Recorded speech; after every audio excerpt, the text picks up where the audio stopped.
नमस्कार। और मैं क्षमा प्रार्थी हूं कि आज ये जो प्रेस कॉन्फ्रेंस जो हमने 11 बजे के लिए तय किया था, हमने देरी से आरंभ किया है और आप भी जानते हैं कारण क्या है। हम सब श्रद्धा के साथ टीवी पर हमारे जो जवान, जो अफसर हिंदुस्तान के आर्मी के, जिन्होंने शहादत प्राप्त किया है, जिन्होंने मां भारती के लिए बलिदान दिया है जम्मू कश्मीर में लड़ते हुए, उनके अंतिम यात्रा को देख रहे थे। और सभी के मन में दुख भरा हुआ था। सभी किस प्रकार से हम सब अपने देश, अपने भारत के लिए कुछ कर सके, इस प्रकार की भावना के साथ जुड़े हुए थे।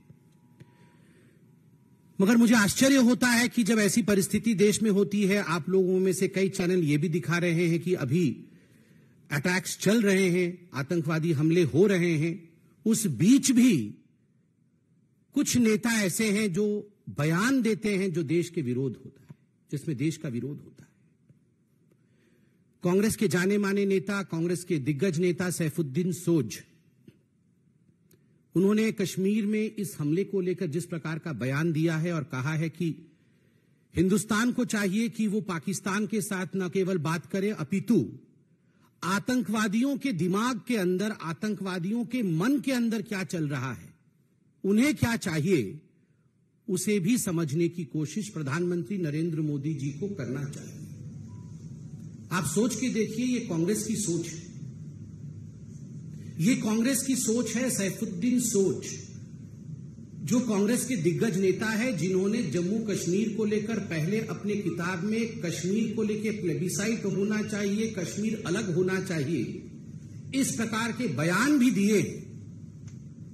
उन्होंने आज कहा है कि आतंकवादी के मन के अंदर, आतंकवादी के दिमाग में क्या चल रहा है, हिंदुस्तान का यह फर्ज है कि हिंदुस्तान ये जाने। आर्मी के चीफ को सड़क का गुंडा कहती है कांग्रेस, और आतंकवादी के मन को पढ़ने के लिए प्रयास करना चाहिए, इस बयान की हम निंदा करते हैं। जहां तक फारूक अब्दुल्ला और बाकी नेताओं का सवाल है, उन्होंने भी पाकिस्तान से बातचीत की, पेशकश की। मुझे दुख केवल इस बात का है कि हजारों बार हिंदुस्तान ने कहा है talks and terror can never move together. उसके बावजूद जब शहादत चल रही, जब वीर जवानों की अंतिम यात्रा चल रही हो, उस समय इस प्रकार की, मैं कहूंगा, इस प्रकार के स्टेटमेंट कहे जाएं, ये न केवल अनुचित है, अपितु ये दुखद है। हिंदुस्तान इसका जवाब देगा। मुझे तो ये कहते हुए भी दुविधा होती है, कहते हुए भी दुख होता है कि सैफुद्दीन सोज, फारूक अब्दुल्ला जैसे लोगों को एक मुख्य स्थान इन राजनीतिक पार्टियों ने दिया हुआ है, अपने अलायंस में, अपने पार्टी में, अपने ग्रुप में। उनको बॉयकॉट नहीं करते, मगर बॉयकॉट करने की बात आती है तो लोकतंत्र में पत्रकारिता को किस प्रकार बॉयकॉट करना है, उसको लेकर ये लोग आगे बढ़ रहे हैं। ये जो इंडी अलायंस, आप सभी जानते हैं आज 15 सितंबर है। 15 सितंबर यानी अंतर्राष्ट्रीय लोकतंत्र दिवस, इंटरनेशनल डेमोक्रेसी डे। आज के दिन जिस प्रकार का एक सर्कुलर ये इंडिया अलायंस या घमंडिया अलायंस कह लीजिए, उन्होंने जारी किया है और कुछ पत्रकारों का नाम, बकायदा नाम लिखकर जारी किया है। ये हिंदुस्तान के लोकतांत्रिक इतिहास में पहले कभी नहीं हुआ था कि इस प्रकार पत्रकारों के नाम के साथ कि हम उन्हें बॉयकॉट कर रहे हैं, एक सर्कुलर जारी किया जाए। यह पत्रकारिता का विरोध है और इंटरनेशनल डेमोक्रेसी डे में कहीं न कहीं यह दिखाता है कि कुछ ऐसे दल आज भी हिंदुस्तान में हैं जो पहले भी लोकतंत्र पर विश्वास नहीं करते थे और आज भी लोकतंत्र और लोकतांत्रिक प्रक्रियाओं पर विश्वास नहीं रखते हैं। एक इतिहास है, there is a chronology in history. आप याद कीजिए, पंडित नेहरू, हिंदुस्तान के पहले प्रधानमंत्री, 10 मई 1951, 1951, 10 मई 1951, हिंदुस्तान का पहला अमेंडमेंट, हिंदुस्तान के संविधान का जो पहला संशोधन होता है, वो संशोधन क्या था? The first amendment of the Indian constitution was to curb the freedom of expression.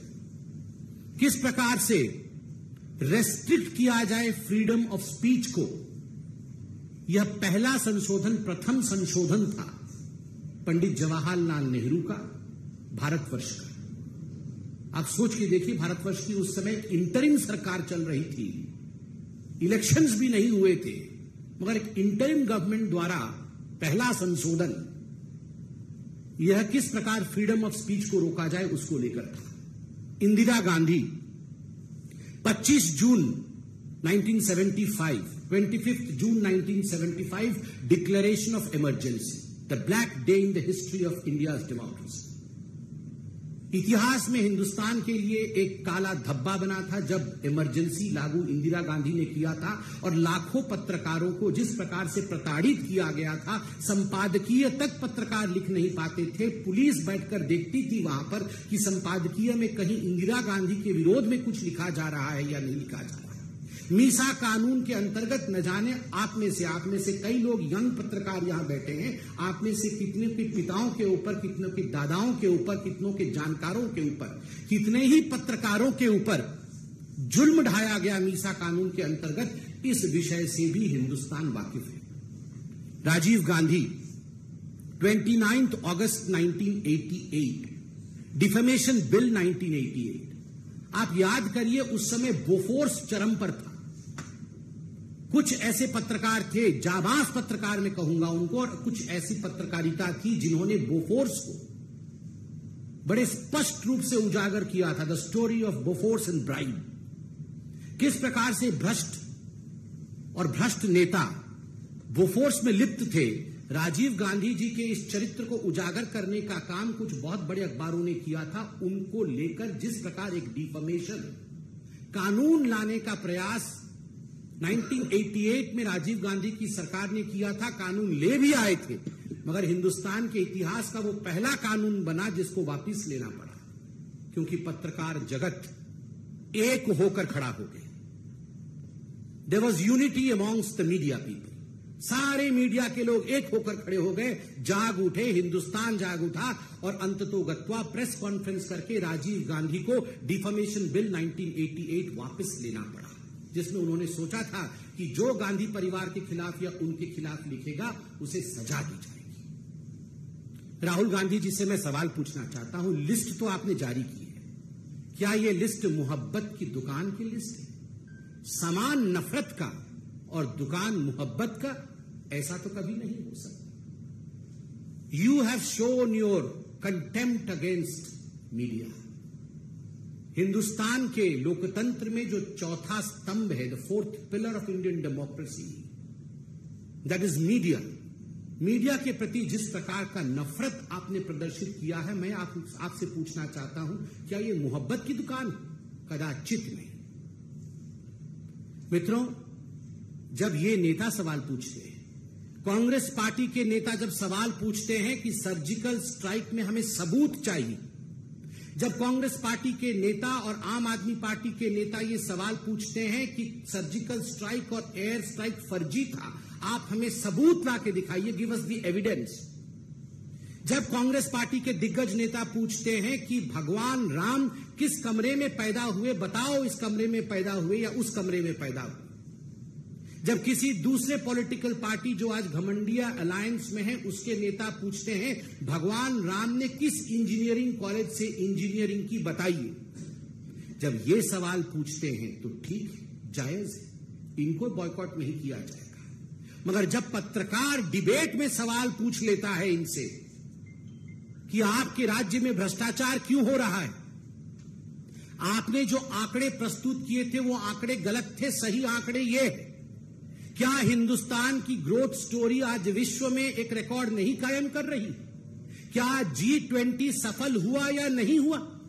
अगर इस प्रकार के सवाल कांग्रेस या इंडी अलायंस के दूसरे लोगों से पूछ लिया जाता है तो आप बन जाते हैं बॉयकॉट करने वाले पत्रकार। आपको बॉयकॉट कर देना चाहिए। क्यों? ये जो नेता हैं ये भगवान हैं। ये भगवान पे सवाल उठा सकते हैं और पत्रकार जो हैं वो नेताओं पे सवाल नहीं उठा सकते हैं, उनसे सवाल नहीं पूछ सकते।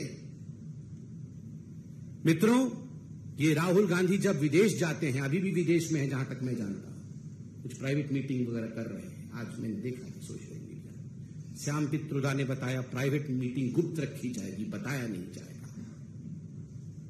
जब ये जाते हैं फॉरेन कंट्री में और विदेश की भूमि में जाके देश के विरोध में बोलते हैं, राहुल गांधी अमेरिका में लंदन में जाके कहते हैं कि हिंदुस्तान में लोकतंत्र समाप्त हो गया, पत्रकारों के साथ दुर्व्यवहार किया जाता है, we don't have right to express ourselves in India, there is no freedom of speech in India. This is freedom of speech Rahul ji, ये जो आपने लिस्ट जारी की है ये फ्रीडम ऑफ स्पीच है, ये पत्रकारिता का सम्मान है, ये पत्रकारों का सम्मान है। ये जो बॉयकॉट करके आप सम्मान दिखा रहे हैं डेमोक्रेसी का, ये आज पूरा विश्व देख रहा है, पूरा हिंदुस्तान देख रहा है। और मित्रों, आप सब पत्रकार बैठे हैं यहां पर, और आपके माध्यम से और टीवी के कैमरे के माध्यम से मैं करोड़ों पत्रकारों से आज सवाल पूछता हूं, क्या ये जो 14 नाम लिखे गए हैं ये बॉयकॉट के नाम है या ये टारगेट लिस्ट है? क्या इनको केवल बॉयकॉट किया गया है या इनको टारगेट करने के लिए इनके नाम जारी किए गए हैं? मैं ये सवाल पूछता हूं। ये हिट लिस्ट है। कुछ ऐसे पत्रकार हैं जो डिबेट नहीं करते, जो डिबेट नहीं करते हैं, आप उनमें गेस्ट भेजेंगे ही कैसे? तो उनके नाम क्यों रखे गए हैं? टारगेट करने की। एफआईआर डालेंगे, आपको छोड़ेंगे नहीं, आपको मसल के रख देंगे। और आप बताइए, एक पॉलिटिकल पार्टी के कार्यकर्ता होते हैं, अब मैं कांग्रेस के लिए या उनके पार्टी के लिए कहूंगा नहीं कि लाखों कार्यकर्ता है, हजारों तो हैं, कुछ सौ तो हैं ही। आपके कार्यकर्ता कल अगर इस हिट लिस्ट में जिनके नाम दिए गए हैं उनके साथ दुर्व्यवहार करें, उन पर हमला कर दे, क्योंकि आपने लिस्ट जारी की है बकायदा कि ये नफरती पत्रकार हैं, और प्रेस कॉन्फ्रेंस करके कहा है कि ये नफरत का दुकान चलाते हैं। अगर कुछ लोग इनके ऊपर दुर्व्यवहार कर दे तो इसके लिए जिम्मेदार कौन है? तो मैं इसको बॉयकॉट का लिस्ट कदाचित नहीं कहूंगा, मैं कहूंगा this was a hit job done by a hit list release by the Congress party and the India alliance.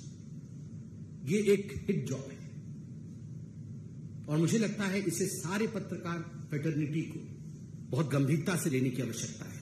Bengal में तो देवमाल्या बागची नामक एक पत्रकार परसों ही शायद गिरफ्तार भी हुए, केवल इस कारण से गिरफ्तार हुए हैं क्योंकि उन्होंने सच्चाई दिखाई है। किस किस को बॉयकॉट करेंगे राहुल जी? सोनिया जी, किस किस को बॉयकॉट करेंगे आप? चंद दिनों पहले तो ये रणदीप सुरजेवाला जी बोल रहे थे, एक भाषण में कह रहे थे कि जिन जिन लोगों ने, जिस जनता ने नरेंद्र मोदी को वोट दिया है वो राक्षस है। जनता राक्षस है, जो मोदी को वोट देती है, जो बीजेपी को वोट देती है वो राक्षस है, उसका बॉयकॉट होना चाहिए। ईवीएम तो पहले से ही खराब है, इलेक्शन कमीशन तो बिक चुका है, जुडिशियरी और सुप्रीम कोर्ट इनके जजों को भी छोड़ा नहीं गया है। राम मंदिर का जजमेंट जब आया तो इनके प्रवक्ताओं ने जजेस के खिलाफ क्या क्या कहा है ये तो पब्लिक डोमेन में है, जजेस को छोड़ा नहीं गया है। कौन सा ऐसा इंस्टीट्यूशन है भारतवर्ष में जिस इंस्टीट्यूशन के खिलाफ कांग्रेस पार्टी और ये इंडी अलायंस वालों ने खराब नहीं कहा है और उनका बॉयकॉट नहीं किया है? मैं आज आपको खुल के बताता हूं, जनता भी जिंदाबाद है, ईवीएम भी जिंदाबाद है, हाईकोर्ट भी जिंदाबाद है, इलेक्शन कमीशन भी जिंदाबाद है, सुप्रीम कोर्ट भी जिंदाबाद है। केवल अगर किसी से नहीं हो पा रहा है जिसको बॉयकॉट वाकई करना चाहिए कांग्रेस पार्टी को, तभी उसका कुछ कल्याण होगा, उसका नाम राहुल गांधी है। पूरे दुनिया को बॉयकॉट करने चले हैं, पत्रकार भी जिंदाबाद है, वो भी अपना काम कर रहे हैं। अरे नेता में दम नहीं है भैया। बॉयकॉट किस किस को करोगे? जनता को बॉयकॉट करोगे, सुप्रीम कोर्ट को करोगे, पत्रकारों को बॉयकॉट करोगे, टीवी को बॉयकॉट करोगे, किसको बॉयकॉट करोगे? बॉयकॉट करना है, अगर कुछ आगे बढ़ना है तो अपने नेता को बॉयकॉट करो, उसी को छोड़ने से कुछ कल्याण हो सकता है, 1% है। और मुझे एक प्रश्न वो अवार्ड वापसी गैंग और जो मोमबत्ती वाले हैं उनसे भी पूछना है कि आज शाम को कहीं मोमबत्ती ये सुलगाएंगे या नहीं? ये अगर हमारे तरफ से कोई लिस्ट जारी हो गई होती तो मार्केट में मोमबत्ती कम पड़ जाती है, ब्लैक में मोमबत्ती बिक्री हो रही होती, सारे मोमबत्ती कल से खरीद के घूम रहे होते, मगर एक भी मोमबत्ती खरीदी गई है या नहीं, सच में ये आश्चर्य का विषय है। मतलब इस प्रकार की अभद्रता मैंने आज तक नहीं देखी। आप सोच के देखिए, ये सब जो सिलेक्टिव आउटरीच, एक भी मोमबत्ती इन्होंने खरीदा है या नहीं खरीदा है, मैं जानना चाहता हूं। ये अवार्ड वापसी गैंग एक अवार्ड वापस करेगी, सारे अवार्ड वापस करने वाले घूमते थे सर्टिफिकेट लेके, अवार्ड वापस दो, हमारी अवार्ड, एक अवार्ड वापस करेंगे। ये इतने पत्रकारों के खिलाफ हिट लिस्ट आपने जारी की। वो चंद्रशेखर जी है शिक्षा मंत्री बिहार के, उन्होंने आज श्री रामचरितमानस को पोटेशियम साइनाइड बता दिया कि ये पोटेशियम साइनाइड है। एक शब्द नहीं निकल रहा है इनके मुंह से किसी की, ये लिस्ट जारी करने वालों की। या आप इस मंत्री को आप बॉयकॉट करेंगे या नहीं करेंगे? राहुल बाबा, जहां भी फॉरेन कंट्री में है जवाब दीजिए। ये आपने पत्रकारों को तो बॉयकॉट कर दिया, ये जो चंद्रशेखर जी हैं जो कह रहे हैं कि रामचरितमानस ये पोटेशियम साइनाइड है, ये जहर है, आप में हिम्मत है उस पॉलिटिकल पार्टी को और उसके इस नेता को बॉयकॉट कर सकते हैं क्या? सैफुद्दीन सोज जो बोल रहा है, आतंकवादियों के मन के अंदर क्या चल रहा है उसे हमें पढ़ने की आवश्यकता है। इस सैफुद्दीन सोज को राहुल गांधी, सोनिया गांधी बॉयकॉट करने की हिम्मत रखते हैं क्या? हिम्मत है तो दिखाइए। जो पत्रकार G20 और भारत के लिए ठीक बोल दे उसको बॉयकॉट करना है, और जो भारतवर्ष के लिए खराब बोले उसके साथ खड़ा। अरे ये लोग तो ओसामा